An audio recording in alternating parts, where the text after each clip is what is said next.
ذرا تصور کیا جائے کہ کوئی ایک ایسا یونیورسل آپریٹنگ سسٹم تیار کرے، اور یہ کسی کمپیوٹر یا مشین کے لیے نہیں بلکہ ایک پوری تہذیب کو چلانے کے لیے بنایا گیا ہو۔ ایک ایسا فلسفیانہ اور قانونی نظام جو واقعی بغیر کسی بڑی تبدیلی کے اگلے 1200 سال تک چلتا رہے۔ بالکل، اور مختلف بر اعظموں پر قائم رہے۔ آج کے اس گہرے تجزیے میں ہم ٹھیک ایسے ہی ایک عظیم فرد اور ان کے علمی کام کا جائزہ لے رہے ہیں۔ ہم بات کر رہے ہیں امام محمد بن ادریس الشافعی کی، جو کہ 767 سے 820 عیسوی تک اس دنیا میں رہے۔ صحیح۔ ہمارے سامنے جو تحقیقی مواد موجود ہے وہ ان کی زندگی، ان کی مشہور کتاب الام اور ان کے وضع کردہ اصول حدیث پر مبنی ایک انتہائی جامع اور تنقیدی مقالہ ہے۔ اور اس بیٹھک کا مقصد یہ سمجھنا ہے کہ آخر انہیں اسلامی قانون کا معمار کیوں کہا جاتا ہے؟ ہاں، اور ان کے طریقہ کار نے قانون کی تاریخ کا رخ ہمیشہ کے لیے کیسے موڑ دیا۔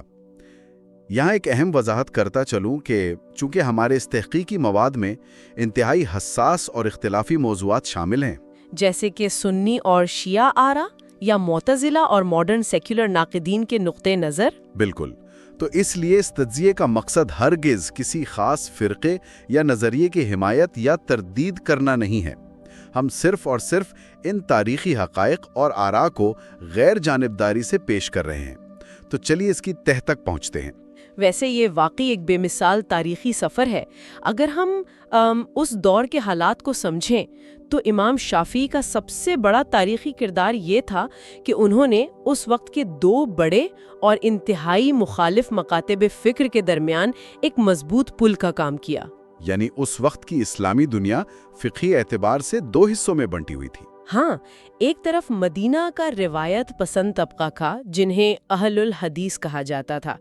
یہ لوگ ہر مسئلے کا حل قدیم روایات اور آثار میں تلاش کرتے تھے، اور دوسری طرف عراق کا عقل پسند طبقہ تھا جو اہل الرائے کہلاتا تھا۔ ٹھیک کہا۔ عراق چونکہ ایک نیا اور تیزی سے پھلتا پھولتا علاقہ تھا جہاں نئے مسائل آتے تھے، اس لیے وہاں کے علماء قیاس اور عقلی دلائل پر زیادہ زور دیتے تھے۔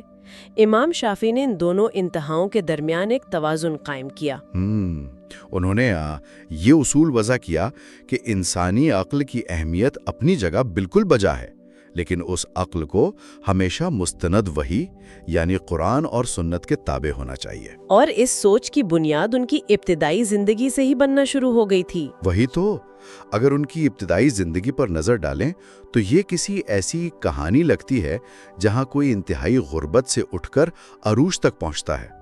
وہ 150 ہجری یعنی 767 عیسوی میں غزہ میں پیدا ہوئے۔ اور یہ دلچسپ اتفاق ہے کہ یہ وہی سال تھا جب ایک اور عظیم قانون دان امام ابو حنیفہ کا انتقال ہوا تھا۔ صحیح۔ شافعی بچپن میں ہی یتیم ہو گئے تھے۔ ان کی والدہ جو چاہتی تھی کہ ان کا نسبی سلسلہ جو کہ قریش اور بنو مطلب سے جڑا تھا محفوظ رہے، وہ انہیں لے کر مکہ آ گئیں، جہاں انہوں نے انتہائی سخت غربت میں پرورش پائی۔ کہا جاتا ہے کہ کاغذ خریدنے کے پیسے نہیں ہوتے تھے تو وہ ہڈیوں پر لکھا کرتے تھے۔ ہاں، اور ان کی ذہانت کا عالم یہ تھا کہ صرف 7 سال کی عمر میں قرآن حفظ کر لیا، اور جب 10 سال کے ہوئے تو امام مالک کی مشہور اور انتہائی ضخیم کتاب موطا زبانی یاد کر لی۔ یہ کوئی معمولی بات نہیں تھی اس دور میں۔ اس کے بعد ہی ان کا وہ علمی سفر شروع ہوتا ہے جس نے انہیں دنیا کے مختلف علمی مراکز تک پہنچایا۔ مکہ نے ابتدائی تعلیم کے بعد وہ مدینہ گئے، جہاں براہ راست امام مالک سے تعلیم حاصل کی، یعنی اہل الحدیث کی تعلیم کی بنیاد۔ پھر ان کی زندگی میں ایک بڑا سیاسی بھونچال بھی آیا۔ یمن میں ایک انتظامی عہدے پر کام کے دوران ان پر بغاوت اور ریاست سے غداری کا الزام لگا دیا گیا۔ انہیں گرفتار کر کے زنجیروں میں جکڑ کر بغداد میں خلیفہ ہارون الرشید کے سامنے پیش کیا گیا تھا۔ وہ اپنی ذہانت اور دلائل سے جان بچانے میں تو کامیاب ہو گئے، لیکن اس واقعے نے انہیں بغداد میں رکنے پر مجبور کر دیا۔ اور وہیں ان کی ملاقات امام ابو حنیفہ کے اہم شاگرد امام محمد الشیبانی سے ہوئی۔ بغداد میں رہ کر انہوں نے عراقی عقل پسندانہ طریقوں کا گہرائی سے مطالعہ کیا۔ یہاں آ کر بات واقعی بہت دلچسپ ہو جاتی ہے۔ اس سفر اور مختلف تجربات نے ان کے علمی کام کو 2 بالکل مختلف حصوں میں تقسیم کر دیا۔ بغداد میں انہوں نے اپنا قدیم مکتب فکر یعنی اولڈ اسکول قائم کیا، لیکن پھر 814 عیسوی میں وہ مصر چلے گئے اور مصر جانا ایک مکمل کلچر شاک تھا ان کے لیے۔ بالکل، وہاں جا کر نئے ماحول اور نئی روایات کو دیکھ کر انہوں نے اپنا جدید مکتب فکر یعنی نیو اسکول قائم کر دیا۔ اور کتاب الام جس پر ہماری آج کی گفتگو کا مرکز ہے، وہ دراصل ان کے اسی جدید مکتب فکر کی نمائندگی کرتی ہے۔ مصر میں انہوں نے وہاں کی سماجی روایات، جنہیں عرف کہا جاتا ہے، اور کچھ ایسی نئی احادیث کی روشنی میں اپنے ہی پرانے فتووں پر نظر ثانی کی جو انہیں بغداد میں دستیاب نہیں تھے۔ اور یہ تبدیلی کافی حیران کن تھی۔ مثال کے طور پر فجر کے نماز کا وقت، بغداد کے حالات میں وہ اندھیرے میں نماز پڑھنے کے حق میں تھے، لیکن مصر میں جہاں کی بھگول اور روشنی کا مزاج الگ تھا، انہوں نے روشنی پھیلنے پر نماز پڑھنے کا موقف اختیار کیا۔ وضو ٹوٹنے کے مسائل میں بھی تبدیلیاں آئیں۔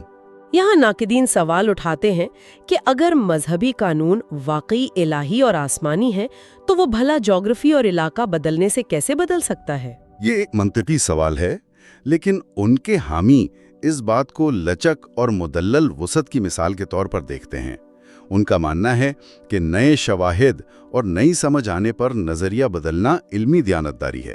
آج کے دور میں کسی کو اپنی غلطی منوانے پر راضی کرنا مشکل ہے، جبکہ انہوں نے پورا نیا قانونی ڈھانچہ تیار کر دیا۔ یہ ان کی علمی جرت تھی، لیکن ان کا جو سب سے تاریخی کردار رہا ہے، جسے اس تحقیقی مواد میں کوپرنیکن ریولوشن یعنی ایک عظیم فکری انقلاب کہا گیا ہے، وہ ان کا وضع کردہ قانونی طریقہ کار تھا۔ اس دور کے ماحول کا تصور کریں، جہاں ہر شہر کا اپنا قانون تھا، ہر عالم اپنے تجربے کے مطابق فیصلے کر رہا تھا۔ ایسے میں انہوں نے الرسالہ لکھ کر اصول الفقہ یعنی قانون سازی کے اصولوں کی بنیاد رکھی۔ 4 بنیادی ماخذ طے کیے: قرآن، سنت، اجماع اور قیاس۔ اور ان میں جو سب سے بڑا ٹرننگ پوائنٹ تھا وہ سنت کی نئی تعریف تھی۔ ان سے پہلے سنت کا مطلب عام طور پر لوگوں کی زندہ روایت ہوتا تھا، یعنی مدینہ کے لوگ عام طور پر جو عمل کرتے تھے اسے سنت مان لیا جاتا تھا۔ لیکن امام شافعی نے شرط عائد کی کہ سنت صرف وہی مانی جائے گی جس کی باقاعدہ ایک تصدیق شدہ اسناد ہو، راویوں کی ایک ایسی زنجیر جو سیدھا نبی تک پہنچتی ہو۔ اس ایک تبدیلی نے اس دور میں ایک فکری زلزلہ پیدا کر دیا تھا۔ اسناد پر اس زور کا نتیجہ یہ نکلا کہ انہوں نے خبر واحد کو قانونی طور پر قابل عمل قرار دے دیا۔ ایسی حدیث جسے زنجیر کے کسی مرحلے پر صرف ایک شخص نے روایت کیا ہو۔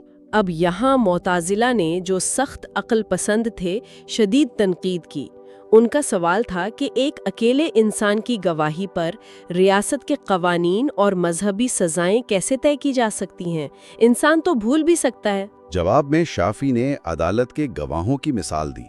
اگر جج عدالت میں ایک معتبر گواہ کی بات پر فیصلہ کر سکتا ہے، تو اگر روایت کرنے والا صادق اور معتبر ثابت ہو جائے تو اس کی بات کیوں نہیں مانی جا سکتی؟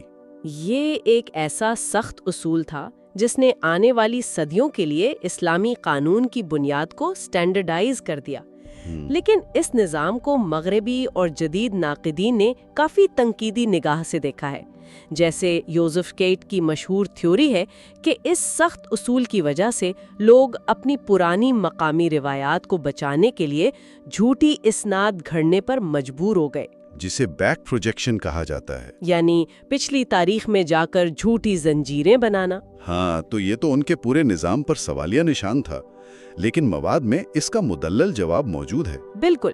ایم اعظمی اور وائل ہلاک جیسے محققین نے ثابت کیا کہ اسناد کا نظام اور راویوں کی دریافت امام شافعی سے بہت پہلے وجود میں آ چکی تھی۔ یعنی انہوں نے زنجیر کا کانسیپٹ ایجاد نہیں کیا تھا، بلکہ اس بکھرے ہوئے نظام کو فلٹر کیا اور معیار سخت کیا۔ اسے سوشل میڈیا کے بلو چیک مارک کی طرح سمجھ لیں، بنا ویریفیکیشن نیا فتویٰ نہیں چلے گا۔ اس نے منمانی کو ختم کیا۔ اب آتے ہیں اس مقالے کے اس حصے کی طرف جو انتہائی حساس ہے، جس میں 100 ایسے سوالات اٹھائے گئے ہیں جو ٹیبو تصور کیے جاتے ہیں۔ دوبارہ واضح کر دوں کہ ہم صرف مختلف آراء کو بغیر کسی جانبداری کے پیش کر رہے ہیں۔ پہلے شیعہ علماء کی تنقید کو دیکھتے ہیں، جیسے شیخ طوسی کا اعتراض۔ ان کا اعتراض یہ ہے کہ کتاب الام میں اہل بیت کی روایات کو اس طرح شامل نہیں کیا گیا جیسے ہونا چاہیے تھا۔ اور ان صحابہ کی روایات لی گئیں جن کا سیاسی کردار متنازع تھا۔ اس پر شافی علماء کا دفاع ٹیکنیکل ہے۔